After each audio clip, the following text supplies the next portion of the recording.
hello, ladies and gentlemen, and welcome to another new episode of the Koop'd podcast, the podcast that is now coming to you guys on a new recording software. That's right.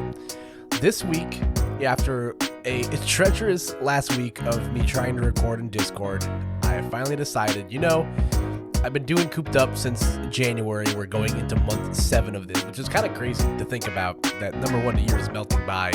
And, for the most part, we've provided a podcast a week since we've been doing that. And that's awesome. That's been so much fun, for me to do and to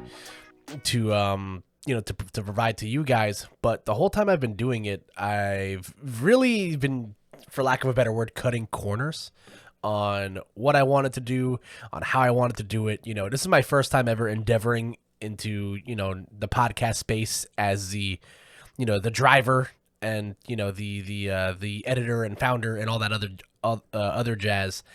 And I tried really, really hard. I really didn't want to, I'll just say it. I was lazy. I didn't feel like editing. I didn't feel like, making things too overcomplicated than they needed to be. And then I learned quickly that isn't necessarily the way that I felt comfortable handling my business with this, because this is, again, a product that I want people to enjoy. It's something I want people to have fun with. And, I eventually decided, after talking to some friends, and again, after having Discord absolutely shit the bed on me last week, I decided it was best that I decided it was time for me to move on to bigger and better things. And, after talking to some friends about this, we are now recording for you guys on Riverside.fm. Not sponsored, by the way, but yeah, it's a podcasting service that a bunch of my friends use. Everyone I've talked to that has a podcast highly recommends it. The user interface has been dope, and from what I've heard from the audio quality on other people's podcasts, I really like it. So I hope you guys enjoy this week's episode. It's gonna be a solo episode, just a short one with me. A lot of other people I was talking to, they got a little busy this week, so we're gonna do something short and sweet this week. And as always, if you guys enjoy what you listen to, please make sure to listen to us on all your favorite podcasting platforms. Leave us a like on Spotify, leave a review on Apple Podcasts or Google Podcasts, download the podcast feed. It really, really helps to, get the attention out there and all that fun stuff. And I'm really, really bad at plugging my own product. I'm good at plugging other people's shit, but I'm never good at plugging my own shit. I need to get better at that. That's something I'm going to be working on as we enter half 2 of 2020, which, saying that out loud, absolutely makes me sick to my stomach. The fact that we're more than halfway through, I said 2020, first of all, it's 2021. I got to get with the times. Time is a flat circle still, unfortunately, as I'm still trying to adjust to getting back into normal life. And I'm going to talk a little bit about some aspects of that, later in the show today. But it's weird. It's really, really weird that we're already blazing through the year so far. Things are, for the most part, trying to get back to a semblance of normal, even though that the pandemic is still very much, going on in other places. So again, be safe, use your brain. Don't do anything stupid. But yeah, we're currently in the midst of July, and I figured I'd spend this week's episode talking about things that I really liked this week. It was a pretty good, week for pop culture news this week. So I'm really just going to use this episode to kind of talk about how my opinion on big things in my circle.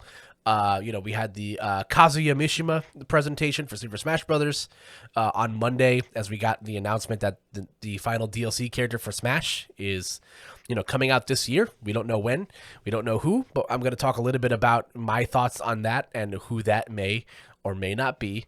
The Many Saints of Newark trailer dropped this week. Again, if you haven't been paying attention to that is the prequel movie to the TV series The Sopranos that aired on HBO from, I think it was like 1997 to like 2007, 2008. Either way, it's one of my favorite shows on television, and I'm really excited about that. And Loki was really good this week. And on the eve of me recording this, not the eve, but as of the day I'm recording this, Black Widow comes out in less than a week. It drops on July 9th. So, it drops pretty much in about 5 days from now. So I'm going to talk about why I think Loki is great and you should be watching it every week.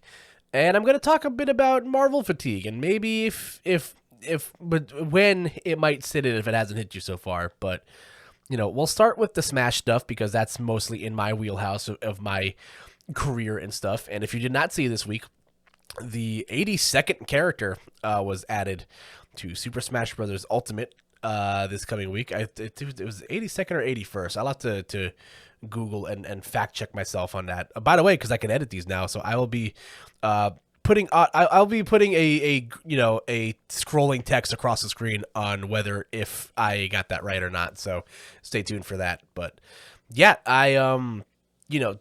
the Kazuya presentation was today, and as always, with every new character of Super Smash Bros., game director and creator Masahiro Sakurai sits down in his studio, or in his home, in this case the studio, sits down and gives us a presentation. The new character, it really, it's mostly just a glorified history lesson. You learn the history of Tekken, how Sakurai's thoughts into putting this character into the game. We get a whole showcase on how the character functions, about the stage choice, about how the stage works, songs added to the game, and then additional content, whether it be in the form of new game modes, or most of the time it's Mii costumes.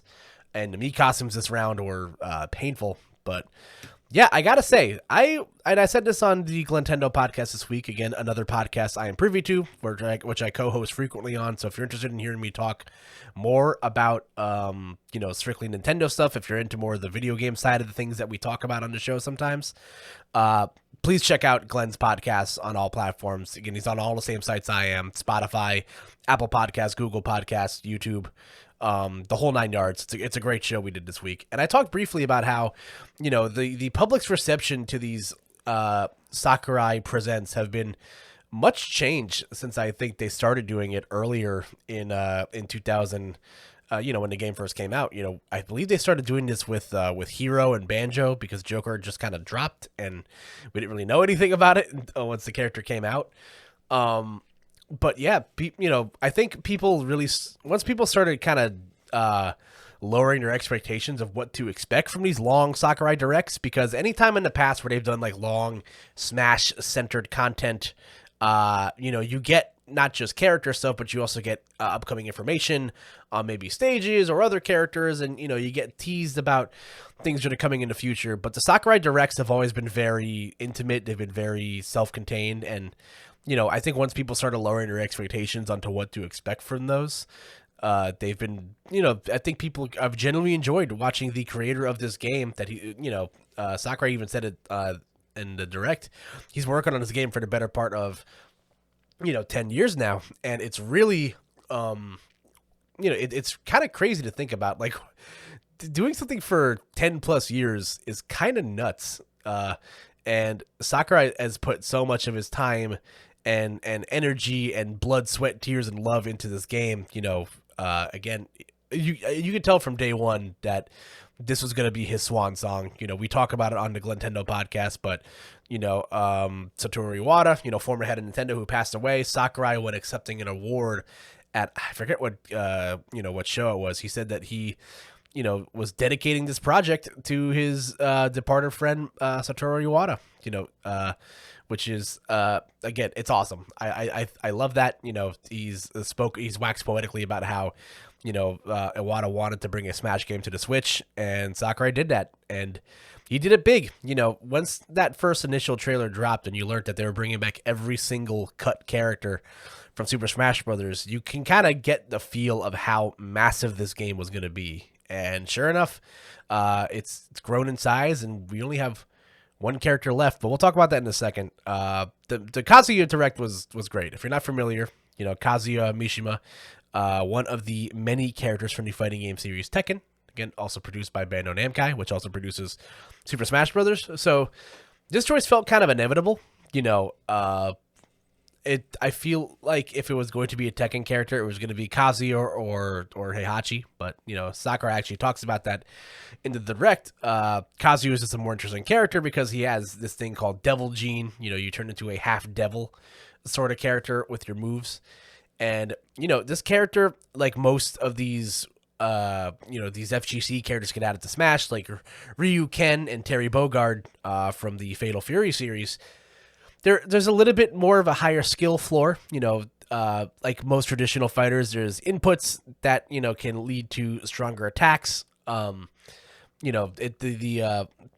command inputs are definitely what separate these characters from like other simpler characters to use. It definitely makes them a little bit more complicated.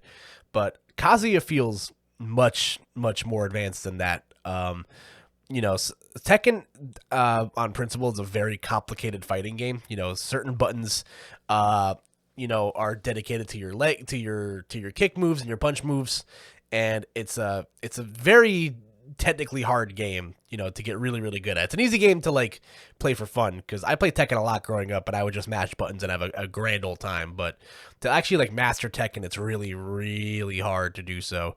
And this character feels like one of those characters where it's going to get really complicated, to really get good and stay good with this character. It's, if you've seen the direct, you'll understand that, Kazuya's normal moves, which are the A button moves in Smash, if you're not familiar, every single notch on the GameCube controller, has purpose for those moves. He has the most normals by far out of any characters.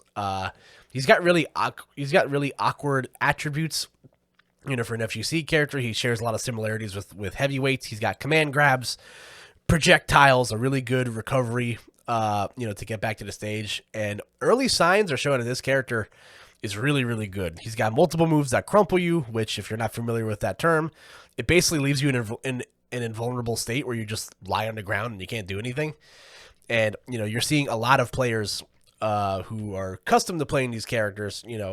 Most of the people that play the FGC characters kind of vibe in the same pool. You don't really see a lot of new people burst onto the scene with these characters. They've usually been playing them for a minute. But yeah, these characters are insane. Kazuya's got a plethora of moves that, again, crumple and stun you, and once this character is going to be a force to be reckoned with. Like once people really start figuring out what to do with them. The meme of the level 9 computer entering tournaments has definitely been all over the internet the last week, and hopefully that dies down sooner rather than later, because I do think it's a little janky to, like, we've been competing in an online setting for like 15-16 months at this point. Most people are just starting to now go back to their first tournaments. So it's one of those things where if you're someone who hasn't entered a tournament in so long, or you're entering your first tournament post-COVID, and you show up and you have to fight a level 9 CPU for a character that's been out for less than a week, and you get your shit kicked in because these level 9 CPUs are absolutely ridiculous, you're gonna get bodied. I'd feel a type of way about it if I drove X amount of hours to a tournament and had to play a CPU and then got my nuts stepped on. It's not fun. So hopefully that's a fad that like goes away after like the first week or so. It's pretty funny right now, but I think it'll stop being funny like eventually. But yeah, nonetheless though, Kazuya Mishima is here, and Sakurai himself said that there's only one more character coming. It'll be the last character ever added to Super Smash Brothers, which feels kind of weird to say. It's not going to hit me until like, we eventually find out who this character is, probably later this fall or early this winter. It's going to be crazy. I've been playing Super Smash Brothers since I was a kid, but competitively I've dedicated myself to this game for the last, 7 years, which is kind of crazy to say. Smash, Wii U came out and the 3DS version came out in 2014, and lo and behold, all this time later, I'm still here. I was a 20-year-old snot-nosed kid when I first started playing this game, and now, by the time everything's complete next year or whatever, I'm going to be 27 going on 28. It's wild. Math is also, easy. There you go. But yeah, so we only got one character left, and, due to the Mii Fighter costume batch this time around. There's it's probably not going to be Dante from the Devil May Cry series. It's not going to be Shantae from Shantae. Probably won't be. It will not be Lloyd from Tales of Symphonia. So a lot of fan favorite characters have been debunked by the Me Theory Purgatory, theme going along with Smash, and it's gonna be weird, man. There's only one character left. We don't know who it's gonna be. I've said this on the Glintendo podcast as well, and I highly recommend you guys go listen to it. There's only two characters, in my opinion, that really can make waves as it's the last character to get out of Smash. It's gonna be crazy. It's got to be something mind melding or mind breaking. And in my opinion, the only character that can do that is either Master Chief from Halo or Sora from Kingdom Hearts. I think both of those two characters are the last of the untouchable, it'll never happen sort of characters. I feel like those two would, because I feel like it's the last character they're ever gonna add.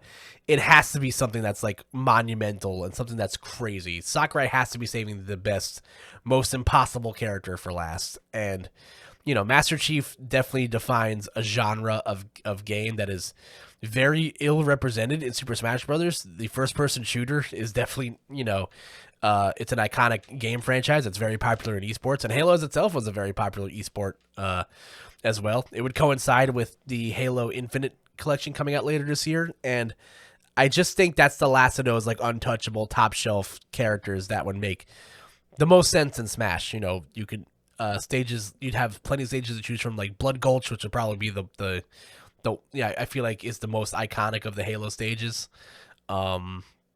There's plenty of weaponry and moves to pull from, and if you can put Solid Snake in a game and stick him out with grenades and explosives and stuff, you can very easily do the same thing with Master Chief, and maybe tweak it a bit because he does have access to alien weaponry and such, with the beam swords and the needler and all these very iconic Halo weapons. And on the other side of that, Sora again represents a brand that would be a big get for Super Smash Brothers, and not just Square Enix, because Square's has its hands all over Smash now, but also Disney. That would be a big umbrella to hop through. Most of my friends who I talk to say, if you're gonna get through the Disney firewall, why stop at Sora? Why not get Mickey Mouse in Smash? Which again, I'd be pretty stoked with. That would be fun. But Sora, I feel like just makes the most sense. It's from a game franchise that people, for more or less love. Kingdom Hearts is iconic. Sora has magic as on top of summons and a sword that he could use to aid him in combat. Granted, Smash doesn't need any more sword characters. I hope it's not more sword characters. So I don't know. I think it has to be one of those two characters, in my opinion. And knowing how I usually am with these things, I'm probably going to be wrong.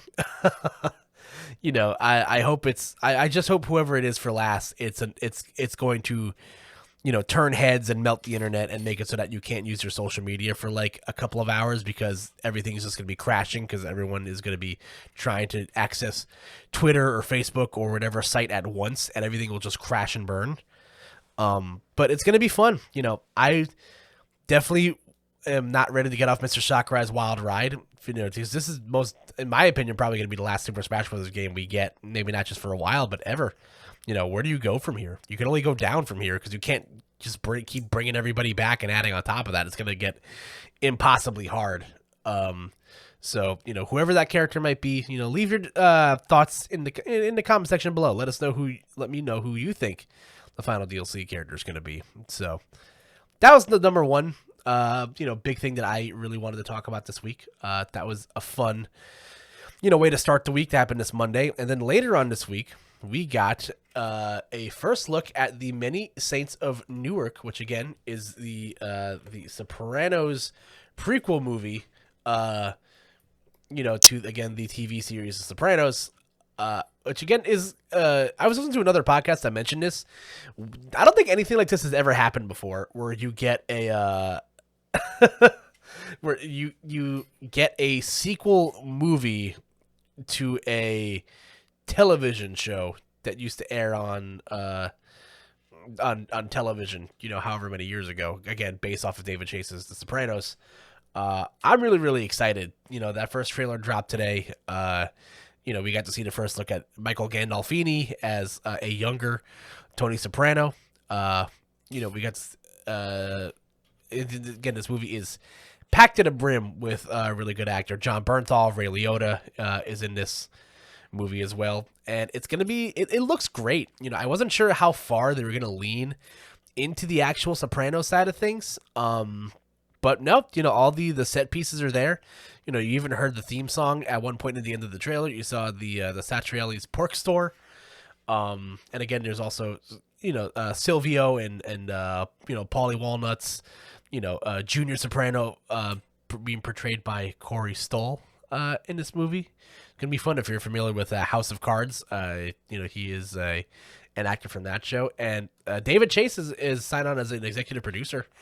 So it's going to stay very, close to the source material. And, again, people might feel a little weary. I was definitely weird when I found out that it was Alan Taylor directing this. Alan Taylor directed Thor: The Dark World, which is one of the, considered by most to be probably one of the lesser of the Marvel films, even though in recent years, I think that movie has gotten a redemption arc for how integral it's been to a couple of plot points in in current Marvel canon. But I could save that for later. But yeah, this movie looks great. It's a great excuse to go back and watch The Sopranos, which is a show that I have seen a multitude of times over the pandemic. I watched it for the first time last March when I got laid off from my job. I had nothing but time, so I watched The Sopranos for the first time. I had never seen it. I loved it. It all makes sense. I get why it's as good as it is, why it's so critically acclaimed for what it is, because it's great. It's just it's a great tragic story of this this mob boss is trying to also juggle a regular family life. And Tony Soprano is one of the best written characters in television. It is all the cast of characters that are on that show are just fantastic. And as someone that has grown up pretty much in the area where they filmed everything on the show, in northern New Jersey, it's kind of nice seeing a little peer back in time to see all these set places and recognize where everything's filmed. Not many times have I been paid witness to shows that have that have been able to deliver that sort of on-site nostalgia for me. It was very, very interesting. But this movie looks great. Again, this is supposed to come out September of last year, but due to the due to again COVID, it got pushed back into October 1st of this year. It's going to be streaming directly to so HBO Max, and and other, and of course also going to be releasing in theaters. And yeah, I'm excited. Let me know below what you guys thought of the trailer. Again, it definitely looks like the 70s. That's for sure. I'm very, very excited to see how it's all gonna shake out at the end.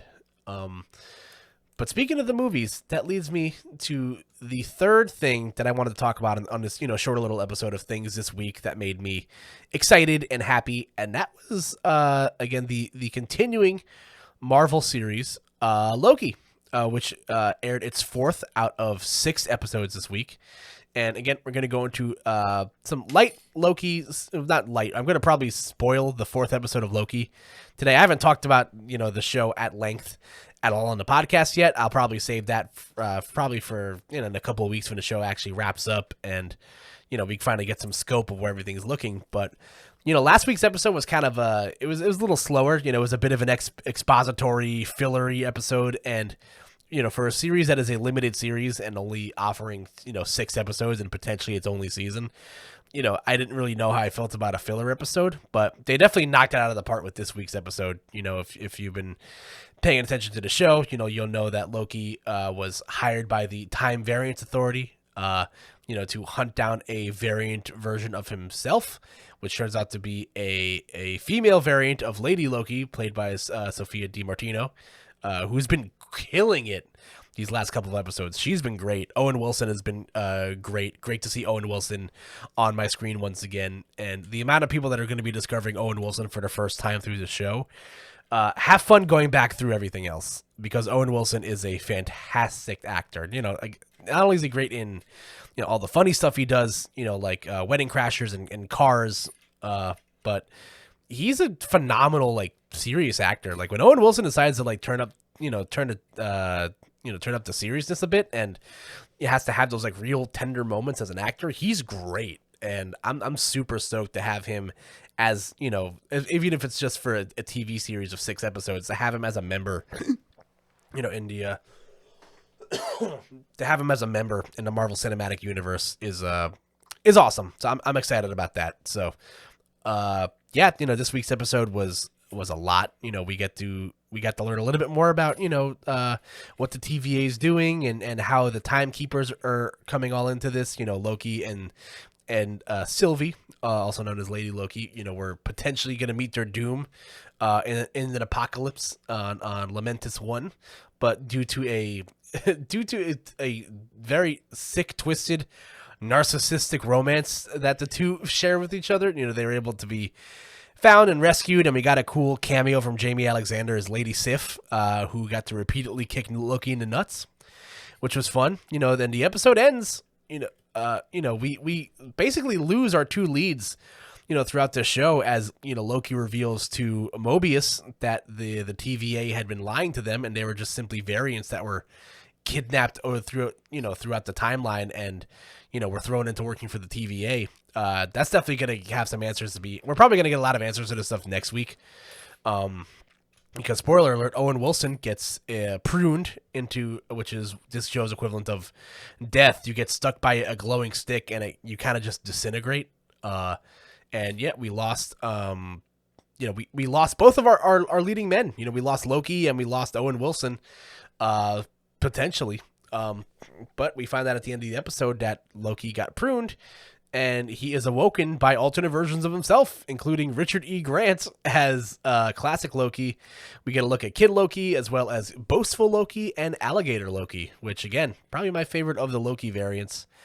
And so far, so far the show has been really, really good, and all of the Marvel shows have been really, really good. At the time of recording this, WandaVision and the Falcon and Winter Soldier already out in their entirety on Disney Plus, and like I mentioned, Black Widow comes out next week, which is crazy because, again, that is another case of those movies that has just been in delay purgatory. Obviously, I think they were just trying to avoid putting it on Disney Plus for as long as they could. So, Marvel had to push back their summer release schedule just a bit, with Shang-Chi now coming out in September, and this movie originally slated to come out last May and then pushed back to this past coming May, now being pushed back to July 9th for the final time. And it looks like we're finally going to get that movie in theaters and on Disney Plus for premiere access on the 9th.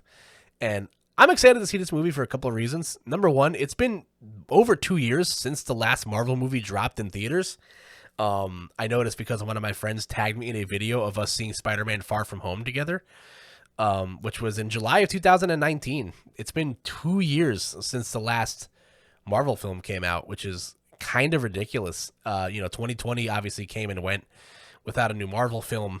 It was kind of a nice refresher, to kind of reset and like not have to like jump on the Marvel train for a bit, even though I did, as I went through a journey with my girlfriend of, watching all of the Marvel Cinematic Universe with her. It's gonna be interesting because I don't think I'm burnt out of Marvel, because that's been a big topic of conversation, is how, at what point is MCU fatigue gonna set in? There's 3 shows that are out, 2 of them finished, 1 currently airing. We're getting 4 movies this year. Not to mention that I believe the next of the series to come out in 2021, I believe Miss Marvel is supposed to come out, later this summer, maybe in August, I think. And I think we're supposed to get the Hawkeye series also this year. So we're getting a shit ton of Marvel content, and What If comes out over the summer as well. But I don't think it's going to have as like many like movie arching implications as everything else is, because at least one of those movies confirmed is going to be playing into one of those shows, excuse me, is going to be playing into a movie, as Miss Marvel's is scheduled to show up in the Captain Marvel sequel. So there's so much Marvel content coming out right now, and it made me think, am I ever going to get tired of this?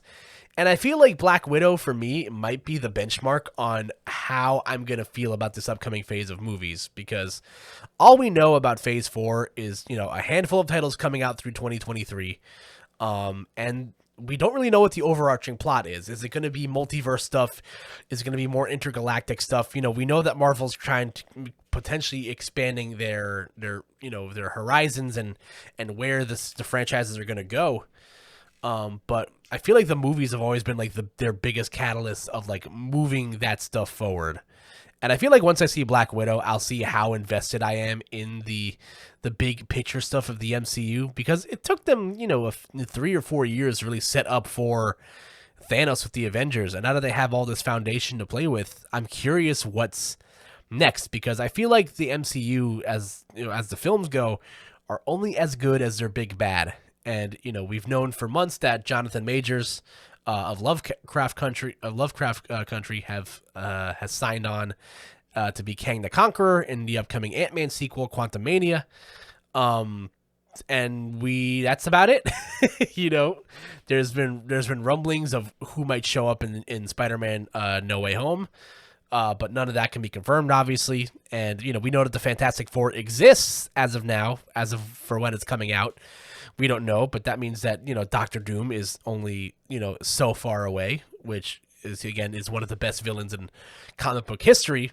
And I feel like it would make sense to set up for, a Doctor Doom or a Kang the Conqueror, sort of scenario, especially because Kang in the comic books is the son of Reed Richards from another universe who hops through time. So I don't know. I don't know if Black Widow is going to necessarily be the film to set that up, because it's technically a prequel film.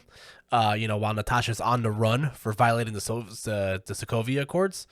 I don't know if Shang-Chi or the Eternals are going to set any of that up. I feel like we're not really going to see what that big picture is until after, Spider-Man and Doctor Strange 2 comes out next March. Because I feel like those are the two films that people are circling. Like, if we don't understand what's going, we should probably have a good idea of what's going to happen around these two movies. And, hopefully that's the case. And I'm so excited, man. I'm looking forward to. I'm on the fence if I want to go to the actual movies to see this or not. It's going to be weird, for sure. But I'm so excited. To sit down and, enjoy a Marvel movie with my friends. It's going to be weird. I don't know. Again, I don't know if I'm going to go to the theaters for this. I might just rent it at home just to kind of have it in the comfort of my own home. And enjoy this movie with my friends. But I'm excited to get excited about Marvel films again. And all the reviews of Black Widow have come out to be really good. I'm excited. Again, Scarlett Johansson has brought so much to the role of Black Widow. She has been phenomenal every time she's taken the screen with this character.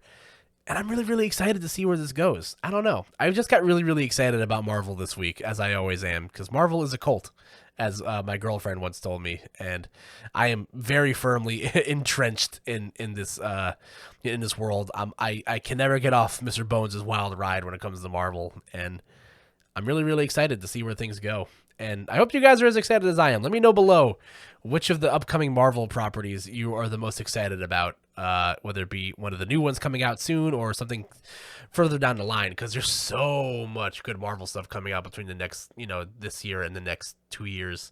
Kind of crazy to think that 2022 is, less than 6 months away, but yeah, that's going to probably do it for this episode. Again, it's a much shorter episode this week just because I'm, scheduling conflicts and I'm trying to get used to this new editing software, but we're probably going to have another guest next week. Don't know who yet, but, we will be figuring that out as we go along. But yeah, like I mentioned at the top, please make sure to follow us on and like us and rate, review the shows on whatever podcast platform you decide to get us on, whether it be on YouTube, Anchor, Spotify, Apple Podcasts, Google Podcasts, wherever you might get your podcast from. Please, leave your feedback. It really means a lot to get the show, more up and noticed. And again, if you want to keep more up to date with me, you can follow me on Twitter at KoopaNJ and follow the show on Twitter at Koop'dUpPod, and email us your questions and stuff at Koop'dUpPod@gmail.com. That is the best place to get in touch with the show if you are so inclined to do so. And yeah, listen, hopefully you guys enjoy the new listening platform. Again, I'm trying to get better at editing these things and doing everything as professionally as I can.